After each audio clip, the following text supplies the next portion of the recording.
mencari keridhaan Allah itu tidak akan bisa dikuak kecuali dia bermusyahadah. Artinya saat itu dia menyaksikan perbuatan Allah.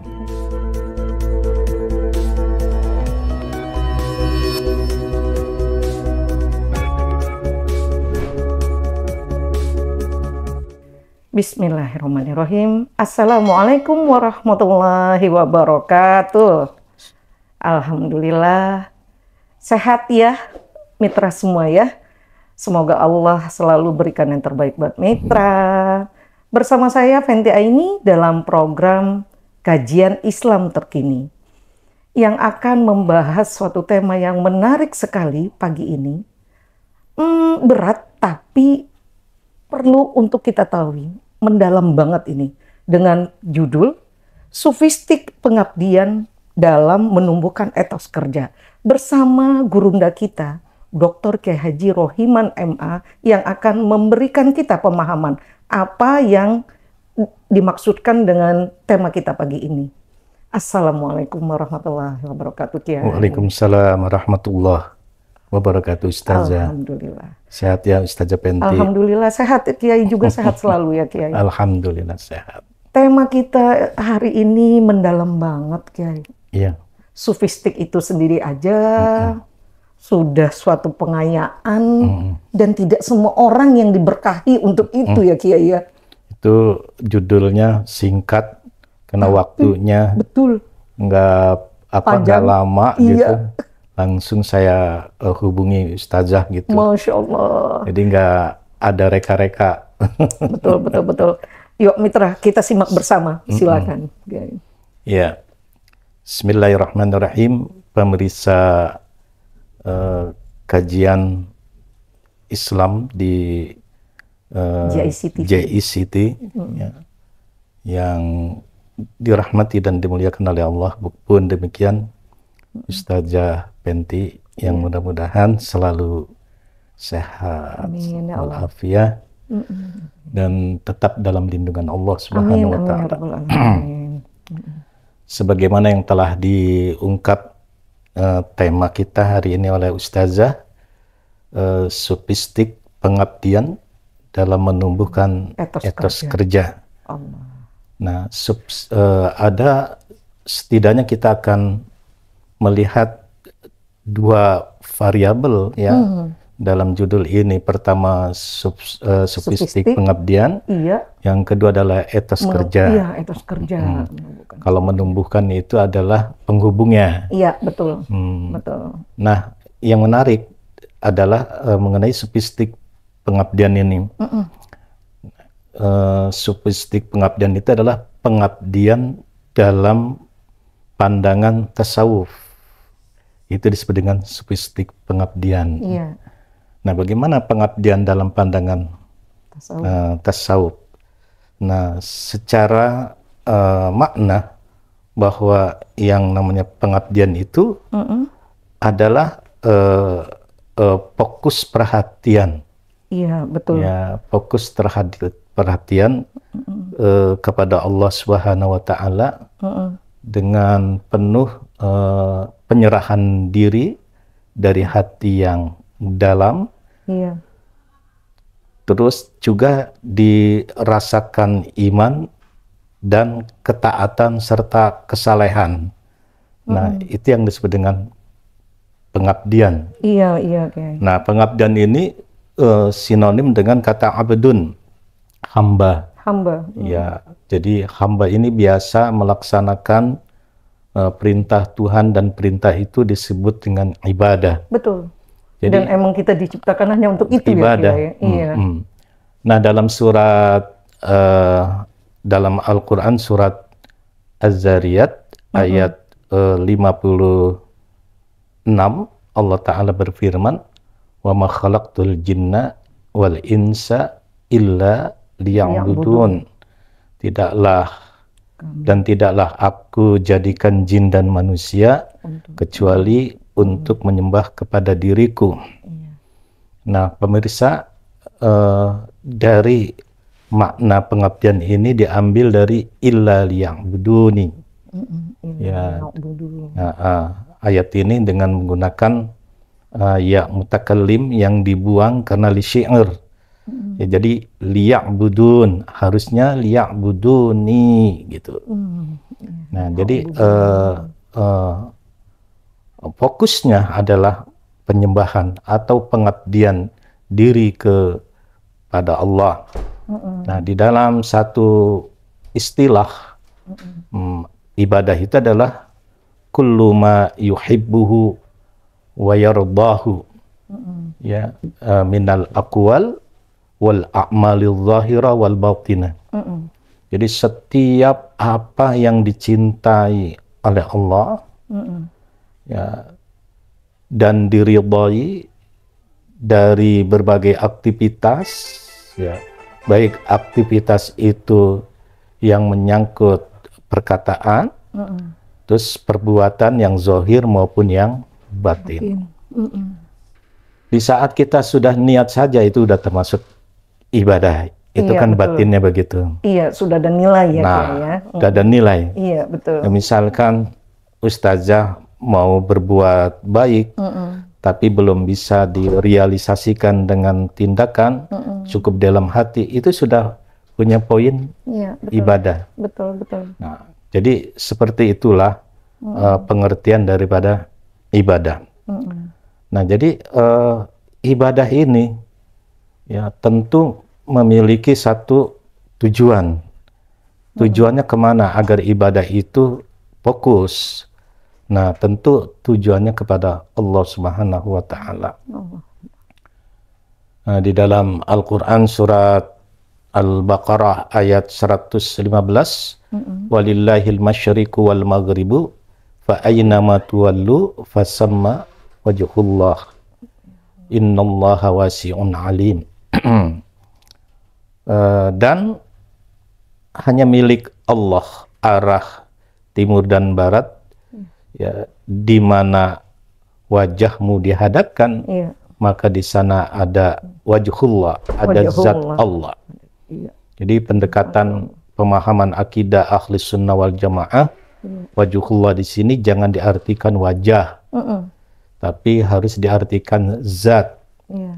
Karena tidak cukup menafsirkan, tetapi dengan menggunakan takwil. Nah, ini ya, jadi pengetahuan untuk kita bahwa penggemar menuntut ilmu khusus di bidang Al-Quran, kalau bisa belajar takwil, jangan belajar tafsir saja. Iya. Nah, kekhawatiran ada ayat-ayat yang maknanya sebenarnya itu berbeda dengan apa yang dipahami secara letterleh. Iya.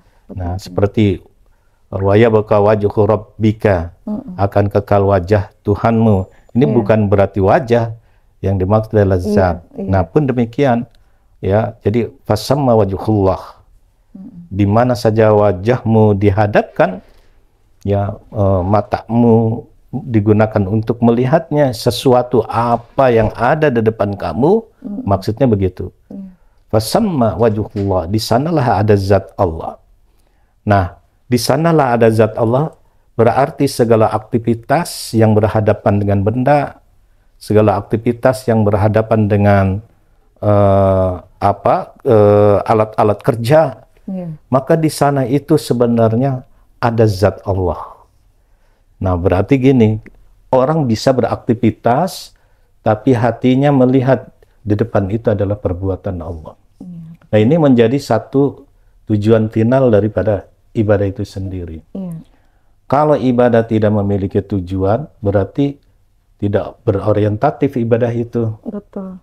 Nah, jadi dari tujuan ini, kita akan dapat memahami apa sih sebenarnya tujuan orang bekerja. Iya, iya. Nah, kan begitu.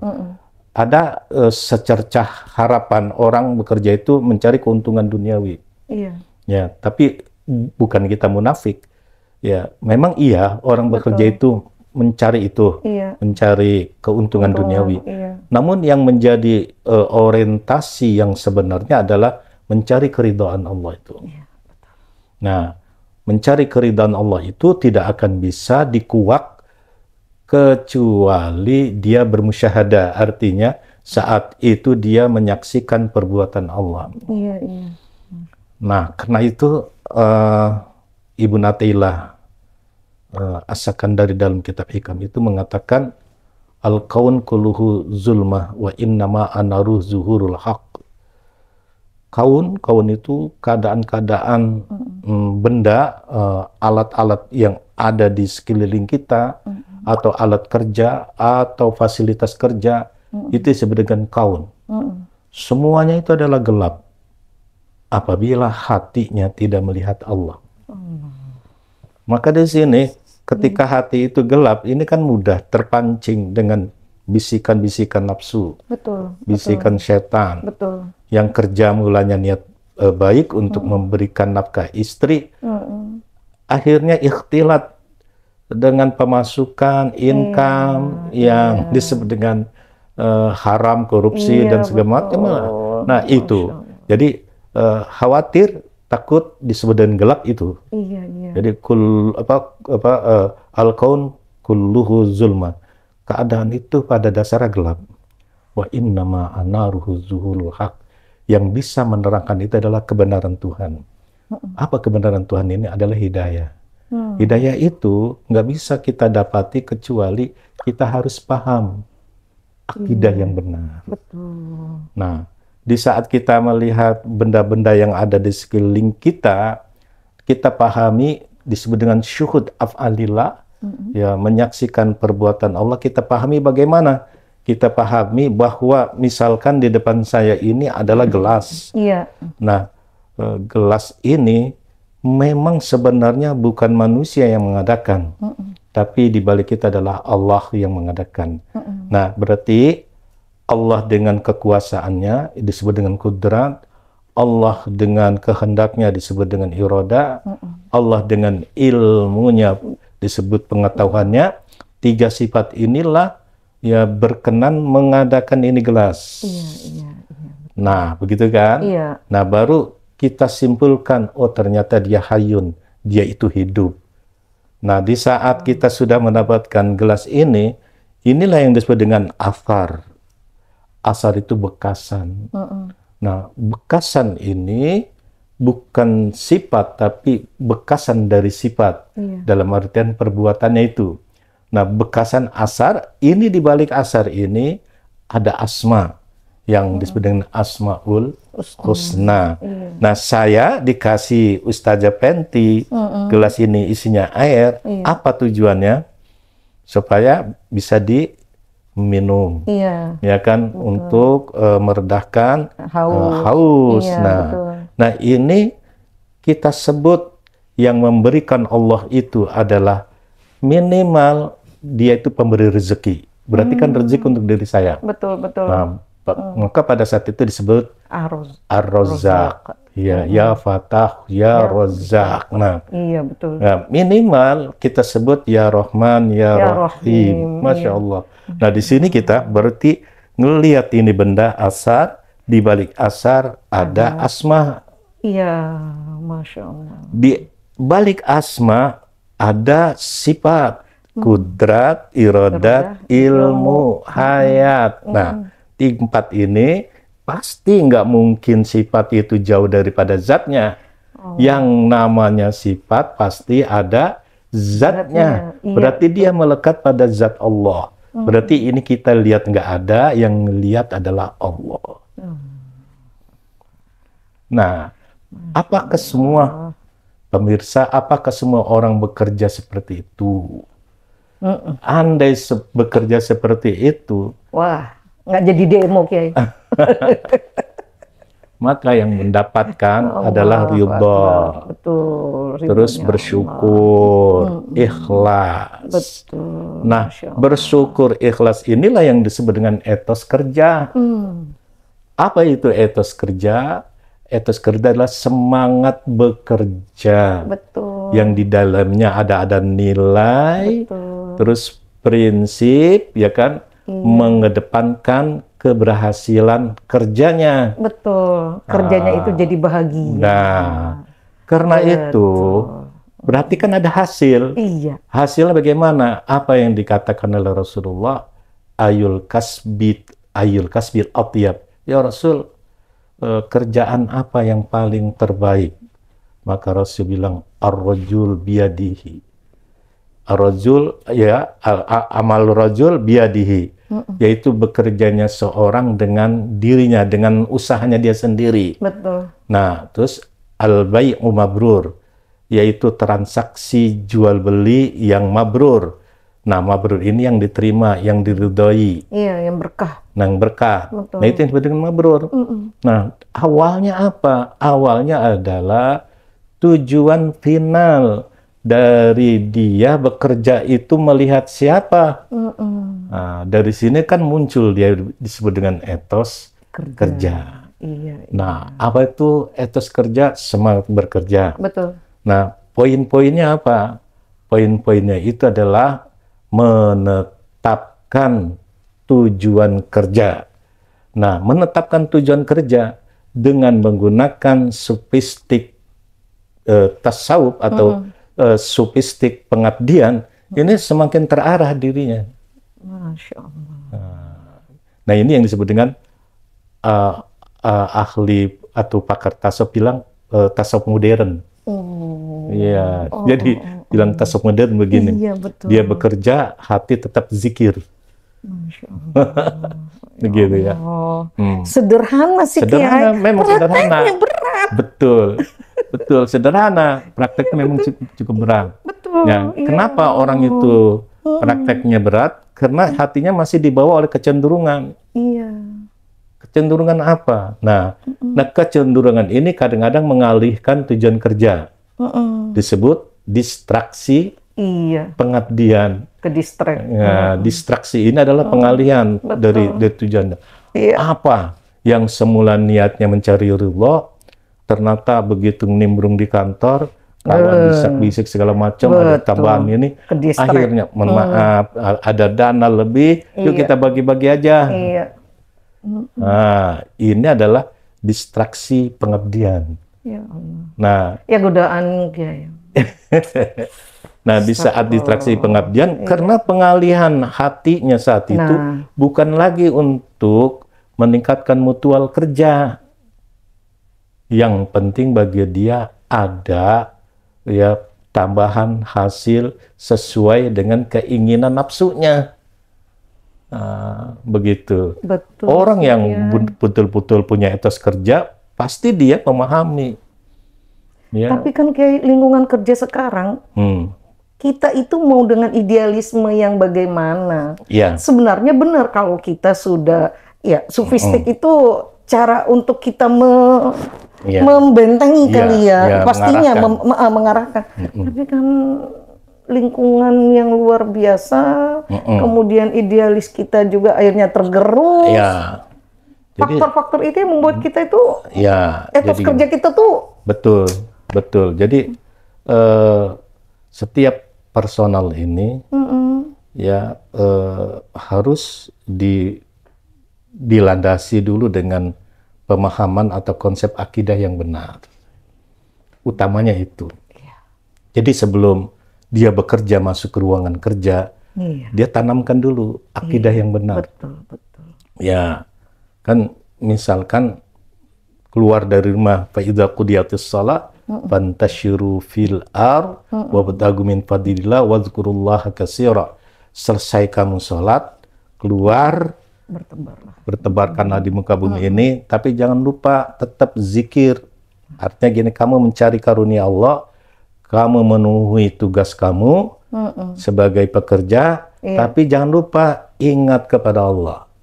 Nah, ini ingat kepada Allah adalah satu tazkirah, satu pengingat bahwa orang bekerja itu harus kembali kepada orientasi kerjanya. Gitu ya. Maka dikatakan bagaimana cara untuk mengarahkan kerjanya. Ya, di dalam surat At-Taubah itu 105 dikatakan wa qul i'malu fasarallahu amalakum wa rasuluhu wal mu'minun.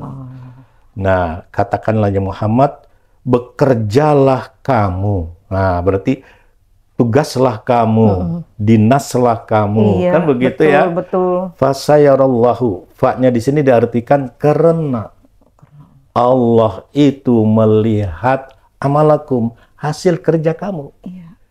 Wa rasuluhu, juga rasulnya Rasulullah. menyaksikan kerja Iya, kamu. betul. Wal mu'minun, juga Dan orang-orang mukmin sedunia Masya ini Allah. melihat hasil kerjamu. Iya. Berarti ada 3 figur yang mengintip kerja kita. Iya. Allah, Rasul, Rasulullah, orang-orang dan beriman. mukmin. Iya. Nah, dengan 3 ini, apakah kita juga masih bandel? Iya. Harusnya udah nggak ada kata tawaran ya, Ya, Mitra, iya. ya. Apakah kita Iya, masih betul. bandel, mau menyimpang? Betul. Nah, penyimpangan itu disebut distraksi Iya. pengertian itu. Ya, ya, ini cukup apa namanya, kita ini berhati-hati di saat di lapangan kerja. Nah, disitulah banyak bisikan-bisikan yang masuk. Betul sekali, Kiai. Sehingganya kadang kita tahu yang tadinya kita udah punya itu barometer itu atau Ya. dikatakan Ya. apa ya standarnya. Ya. Ya udahlah, pokoknya kita bentengin diri kita sendiri. Iya. Terkadang akhirnya kita itu bukan terkadang, tapi akhirnya itu emang selalu kebenaran yang di depan mata ataupun kesalahan yang di depan mata kita hanya bisa diam. Ya. Hal yang kayak gitu itu menyelamatkan diri sendiri kayak gitu sah gak sih, Kiai? Iya, artinya kalau kita dalam sendiri sering berzikir, ya insya Allah kita akan kembali kepada koridor kerja kita. Nah, kalau kita ini mau masuk gangnya keliru, jangan diterusin. Bagaimana caranya? Keluar dulu ke gang, Keluar dulu. cari ini gang yang mana yang mau kita cari. Iya, betul. Jangan kita terusin. Kalau kita terusin berarti kita ini akan menghancurkan diri sendiri. Makin keprosok. Nah, apabila kita ini sudah tugas bekerja, Iya. salah cara, ini jangan diterusin, gitu loh. Berakibat fatal nantinya. Nah, cara saya salah ini, kerja saya ini sudah ditunggangi, diselubungi oleh kepentingan-kepentingan pribadi, ya kan? Ada kepentingan-kepentingan yang bertentangan dengan syariat gitu loh. Betul. Cepet-cepet keluar dari koridor itu. Oke. Pindah lagi. Gang yang kita mau tuju itu sebenarnya yang mana? Betul. Begitu. Harus. Nah, itu yang disebut dengan ketika kita ini lagi di luar gang, di jalan raya besar, mau masuk gang ini, kan ada pilihan gang 1, gang 2, gang 3, gang 4. Yang kita mau incer yang mana kan gitu. Betul, Kiai. Nah, kadang-kadang Semua pilihan itu ya, Kiai. iya, kadang-kadang yang kita tuju adalah gang yang barangkali di luaran nggak nyaman. Terus kayaknya tidak menguntungkan. Tapi ini gang yang sebenarnya. Artinya gang yang betul-betul yang jalur yang benar, Iya, betul. yang bertemu dengan orang yang kita tuju. Nah, walaupun ini gang 1, gang 2, misalkan gangnya ini mewah, bagus, rame gitu loh. Ya, ternyata memang kalau kita masuk nggak bakal ketemu itu orang yang kita cari. Untuk apa? Ya, untuk apa? Dan kita tergoda. Nah, ini yang disebut dengan ketika kita mau masuk, itu ada distraksi itu. Iya, distraksi. Allahu Akbar. Nah, makanya ketika orang ini sedang berhadapan dengan kerja, ada nasihat Ibu Nathaila mengatakan anta ma'al akwan ya malam tashtahid mukawin. Kalau kamu membersamai dunia, saat itu kamu tidak akan melihat Tuhan. Nah, misalkan nih kita kerja di hadapannya uang. Iya. Terus ada sejumlah harapan-harapan masa depan. Betul. Kita ngeliat itu, ini nggak bakal ngelihat Tuhan. Iya sih. Nah, akhirnya nggak ada etos kerja di situ. Apa sih etos kerja? Kejujuran, kedisiplinan. Betul. Nah, nggak ada kerja di situ, nggak ada integritasnya, nggak ada. Hilang semuanya. Nah, dan itu syarat menurunkan etos kerja justru. Jadi nasihat ini bagus ya. Jadi anta ma'al akwan ma lam tashtahid muqawwin. Kalau kamu membersamai dunia kerja, kamu nggak bakal lihat Tuhan. Allah dimaksud. Terus fa idza syahidtahu al-aqwan ma'aka. Kalau kamu menyaksikan Allah, selalu zikir, kerjanya selalu ingat hukum, selalu meluruskan orientasi kerja, bahwa kerja itu adalah keridhaan yang dicari, maka di sana dunia akan mendekati dirimu. Bukannya kita ngejar dunia, tapi dunia ini akan mendekati dirimu. Maka di sana ada inspirasi terbuka. Kita jujur bekerja. Nah, ada inspirasi. Mungkin bisa aja menemukan inovasi dalam bekerja. Terobosan-terobosan baru. Kenapa? Karena hatinya itu bersih. Kalau hati bersih, niat ikhlas, Allah akan tambah keilmuan pada dirinya. Cuma kita nggak sabar dalam bekerja. Betul. Iya, mohon maaf. Teman kita sudah punya mobil. Iya, kita masih begini-begini aja. Kita gini-gini aja. Betul, Nggak sabar itu betul. berarti. Padahal nanti akan dikasih kalau dia ya integritas, dia jujur, dia meluruskan etos kerjanya. Nah, gitu. Nah, ini yang disebut dengan sufistik pengabdian. Allah Akbar. Gitu. Salah nggak sih Kiai? Harusnya pimpinan dulu yang punya ilmu itu. Ya iya. Cuman kan Ya, Mitra. tidak semua instansi itu memiliki pemimpin yang berwawasan sufistik. Betul. Enggak semuanya. Betul, yang memang bisa mengarahkan. Betul. Iya. Ya, jadi kalau bisa dimulai dari diri kita sendiri. Betul. Gitu ya. Boleh nggak sih kita di luar ini sedikit, artinya di luar ini sih masih bisa berhubungan. Tapi Kiai, kalau kita cermati kondisi terkini nih, kondisi yang sekarang aja, dengan segala keadaan, kayak pasti mengikutilah ya. Nah, kita punya lembaga yang tinggi, lembaga yang luar biasa, pastinya itu adalah perwakilan daripada masyarakat, rakyat Indonesia itu sendiri. Itu kalau kita bahas ini nih, tema kita implementasikan di situ, harusnya nggak kejadian kan? Enggak. Ya, insya Allah. Atau bagaimana sih Kiai? Atau memang wajar kita yang harus mengerti kebutuhan mereka Kiai? Iya. Gimana itu Kiai? Jadi gini, kalau persyaratan pemimpin itu kan dalam kitab-kitab sufistik, yang pertama memang dia memiliki akidah yang kuat. Yang kedua memiliki akhlak yang mulia. Jadi akhlak mulia bukan untuk diri dia saja, tapi kesalehannya itu kesalehan sosial. Artinya dirinya sendiri menjadi qudwah, suri toladan. Betul. Kalau dia memerintahkan, dia sendiri juga mengerjakan. Betul. Itu pemimpin yang bagus. Kalau misalkan dia memerintahkan, dia sendiri nyantai-nyantai, bagaimana akan menjadi bagus yang kayak seperti itu.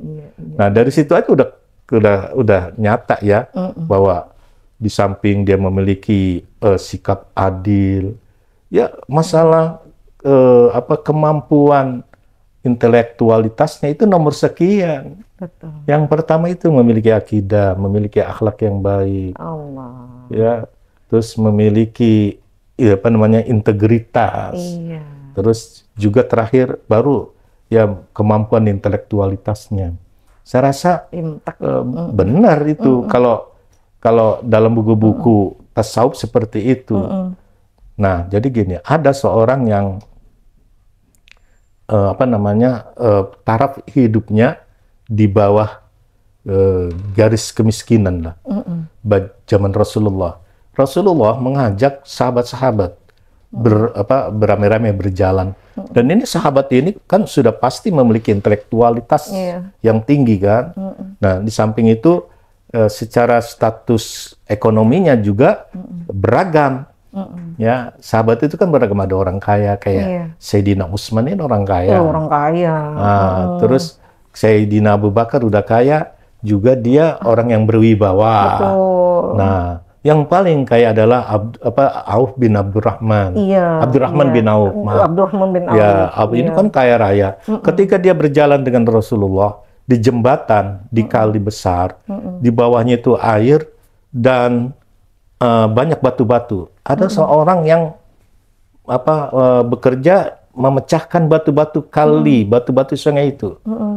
Kamu di sini ya, saya mau turun, kata Rasulullah. Apa ya Rasulullah? Kamu saksikan aja nanti. Nah Rasulullah menghampiri, ini lagi kerja dengan semangat. Maka dia tanya, Pak, sedang apa Pak? Saya sedang memecahkan batu ya Rasulullah. Dia tahu itu Rasul. Allah. Ya, memecahkan batu. Batu ini untuk apa? Akan saya jual pecahan ini di material. Dan dari hasilnya, saya akan kasih nafkah anak istri saya. Rasulullah mengatakan ini halal. Karena bahan-bahannya sudah disediakan oleh Allah. Iya. Bukan milik orang lain. Iya, betul. Tapi ini emang Allah. Milik alam ya. Jadi ini alami. Iya. Nah Rasulullah di saat tengah hari yang begitu terik panas, dia ke bawah dan menegur orang itu sedang berbicara, ditarik tangannya oleh Rasulullah, dia cium tangan Rasulullah. Masya Allah. Ya Rasul, kenapa? Ya, kamu mencium tangan saya. Maka Rasulullah mengatakan, di hatimu ada keridhaan yang luar biasa. Nah, Rasulullah memuji bahwa kerja keras seperti ini dengan ikhlas itu adalah pekerjaan yang sangat mulia. Betul, betul. Nah, kembali dia menghampiri sahabat, ya Rasulullah, aku lihat menyaksikan kamu itu mencium tangan kepada padahal dia itu tangannya juga bau kan, kena matahari, orang miskin, nggak ada apa-apanya di dia. Begini wahai sahabat, aku memuliakan dia karena dia bekerja dengan sendiri, terus dia menjalankan syariatnya, dia tahu tujuan final dari bekerja itu. Dia mencari keridhaan kan? Iya. Nah, ini yang disebut dengan semangat kerja. Betul. Dia memiliki semangat kerja, kenapa? Karena demi anak istrinya. Nah, ini disebut dengan etos kerja ini. Masya Allah. Dengan halal dia cari, dengan dia mencari keridhaan gitu loh. Iya. Terus saat itu dia luruskan tujuan kerjanya. Nah, begitu. Masya Allah. Kalau udah batu masuk ke perusahaan, terus ada manajemennya, terus ada uang ini ya udah lain. Udah lain lagi. Udah lain itu. Udah lain lagi. Betul. Itu Masya Allah. Ini batu dalam bentuk orisinil, ya kan? Betul, dalam bentuk apa asli, keadaannya seperti itu. Kalau udah dikelola oleh manajemen, oleh perusahaan ini, terus dia cari marketingnya, ada biaya-biaya berikutnya. Gitu. Nah di situ sudah diselundupi oleh distraksi pengabdian. Masya Allah, luar biasa ya Mitra. Betapa banyak ilmu yang kita belum miliki pastinya.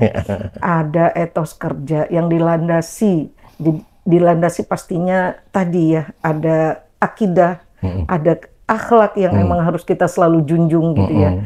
Namun Gunda kita akan memberikan kesimpulan bagaimana caranya sofistik ini bisa kita tumbuhkan untuk membangkitkan etos kerja kita. Silakan Kiai. Ya.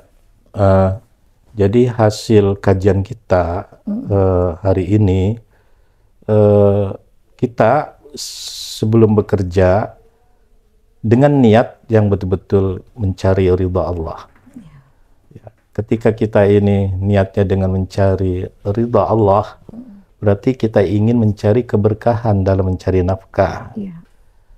Nah, kemudian ditetapkan iman Islam kita di saat sudah masuk ke lapangan bekerja itu. Sebab setiap langkah dan gerak kita ini ada manusia selalu diilustrasikan oleh Allah atau diilhamkan, ya fa'alhamaha fujuraha wa taqwaha. Allah kadang-kala mengilhamkan jalan fujur, jalan kejahatan manusia, dan juga ada jalan ketakwaan. Nah, kekhawatiran di saat kita kerja ini kena selalu membandingkan keduniawian daripada membandingkan keukhrawian. Akhirnya orientasi kerja kepada duniawi. Iya. Nah, ini sudah akan menyalahkan etos kerja itu sendiri. Gitu loh. Kalau kita ini bertujuan untuk keukhrawi dengan menggunakan akhlak, dengan menggunakan akidah, dengan pengabdian yang tertuju, insya Allah kita akan mendapatkan mardatillah itu. Amin. Ya Allah. Ya, dalam artian yang dicapai rezeki itu walaupun sedikit, tapi mengandung keberkahan. Nah, lebih baik berkah daripada nggak berkah kan gitu. Nah, ini yang disebut dengan al-bai'u mabrur. Ya, artinya bisnis yang mabrur, yang diterima tenang, nyaman, tentram gitu. Amin, ya Allah. Masya Allah. Ya, gitu. Ya, jadi hati-hati para pekerja. Kenapa kita mengambil judul seperti ini? Nampaknya tasawuf ini sangat penting. Ya, untuk meluruskan orientasi kerja kita. Betul. Tadi dalam surat At-Taubah 105 itu ada 3 figur yang mengawasi kerja kita. Iya. Allah, Rasulullah, dan orang beriman. Mantap. Itu aja menjadi acuan kerja kita. Betul. Kalau ini ada 3, insya Allah kita lurus orientasi kerjanya. Amin ya Allah. Amin. Iya. Begitu Ustazah. Masya Allah. Terima kasih Gurunda, Masya Allah, Kiai kita luar biasa ya.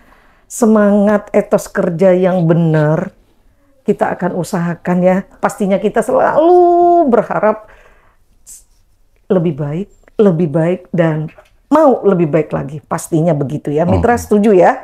Baik Mitra, waktu sudah sampai. Mohon dimaafkan atas semua kekurangan ya. Bagi mitra yang butuh untuk mempertanyakan apa saja yang menyangkut sesuatu tasawuf modern atau bukan tasawuf lama tapi ilmu tasawuf, boleh nanti di GIC-TV, channel GIC-TV kita, khususnya program kajian Islam terkini diasuh oleh Dr. Kiai Haji Rohiman MA. Nah, di situ judul hari ini itu adalah sufistiknya, ada sufistik untuk membangun etos kerja. Nah, itu mitra boleh bikin pertanyaan di situ ya. Apapun itu, insya Allah akan Kiai Rohiman jawab. Gurunda kita jawab. Oke mitra, bersama saya Fenty Aini dan Gurunda kita Kiai Haji Rohiman. Kami undur diri dulu ya. Assalamualaikum warahmatullahi wabarakatuh. Waalaikumsalam warahmatullahi wabarakatuh.